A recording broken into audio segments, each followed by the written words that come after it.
There's this wanker at the After Lina Joy forum who feels that apostates should be killed as they were during the Caliph Abu Bakr's time, which was in AD 632 or something like that. Can you imagine taking an incident of history and putting it in the 21st century? And of course, during this time, it was during a time of war for the Muslims against various tribes. So how can they use that as an excuse for doing the same in this day and age? They say it's in the hadith, but hadiths are man-made, and I'm sure what was man-made by the Arabs at that time may not be what God had intended. What a bloody fool. Saya mengakui Malaysia adalah negara sekular. Kalau bercakap tentang Malaysia, perlembagaan Malaysia adalah perlembagaan sekular, maka saya mengakui saja perlembagaan sekular. Tapi kalau tanya adakah saya suka dengan sekular, nanti saya tak suka. Saya cakap terus terang, sekular adalah bercanggah dengan akidah umat Islam. Kerana sekular adalah faslul ad-din al-hayah, memisahkan agama dari kehidupan. Sedangkan Islam meletakkan hanya Allah yang berhak menentukan kehidupan, mengatur kehidupan manusia secara jelas. Jadi bercakap tentang kebebasan beragama, Islam tidak melarang. Maksud saya, Islam tidak memaksa orang bukan Islam masuk agama Islam.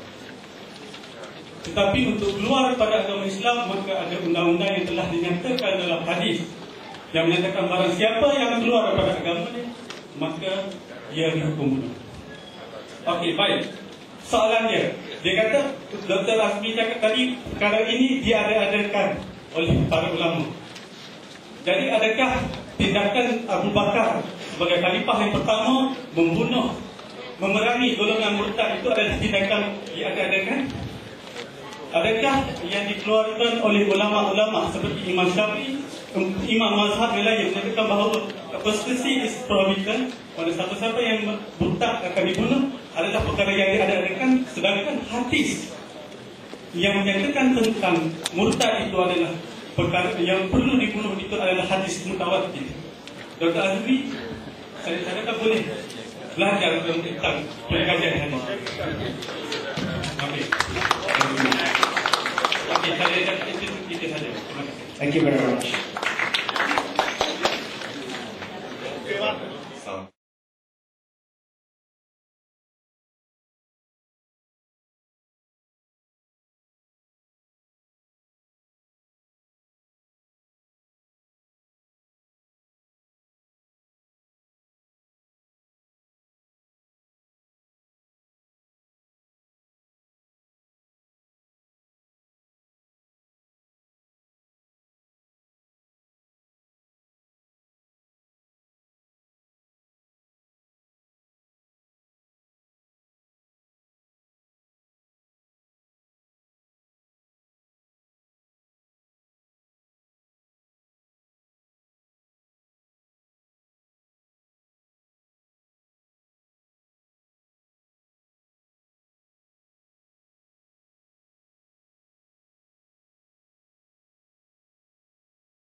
How would a non-Muslim, non-Malay family feel under this type of circumstances? So there is real human pain involved in this type of decisions. We may look at it from the point of principle, from the point of human rights, but if we look at it from the point of human suffering, I think let us try to see this with compassion. At the same time, I must also point out that the religious authorities are perhaps too enthusiastic when they talk about converting non-Muslims to Muslims. There are two cases which I like to highlight, which also is the subject matter of court. One involved Suresh from Tebong, from Malacca, whose wife was taken away from him, and detained for 6 months for purposes of rehabilitation. because she wanted to leave Islam. And Suresh's 16-month-old daughter was forcibly taken away from him because he was not a Muslim and had no parental rights unless he converted to Islam. You can imagine the pain the father feels when his own daughter is taken away from him. We also have a case that involved a young girl who was converted to Islam from a Hindu faith before she was 18 by the Selangor Islamic authorities. And this is contrary to Article 12(4) of the Federal Constitution, which accords such rights only to the parent or to her legal guardian. That as long as she has not reached the age of 18, her religious instruction shall be determined by her parent and her parent alone. But yet, there are cases where the religious authorities, perhaps we cannot blame them because they are working under the precepts of Islam, not under the Federal Constitution. But yet, there is this contradiction, which will stand. And that is why there is great concern that the rights, whether rightly or wrongly, of non-Muslims are affected, if not eroded, by the Lina Joy's decision. Compassion is necessary. And I think the dialogue tonight is an important first step towards trying to allow both Muslims and non-Muslims to look at the perspective from the other side.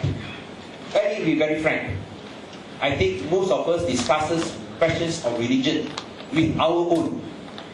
We rarely discuss religion with one of a different faith. Am I correct in saying that? Am I correct in saying that? Yes. Am I correct in saying that? Yes. So we wish to, of course, applaud our speakers for having the courage to come to participate in such dialogue. We may feel that we are right in holding on to our views. We may feel that the other view is wrong. But I think in Malaysia, for those who love democracy, what is important that we agree to disagree in a rational, in an unemotional manner. Let us therefore conduct and take the first step with this historical dialogue, filled not with emotion but with reason, armed not with violence but with compassion, and conclude with real commitments and not vague aspirations. I thank every one of you once again for coming together.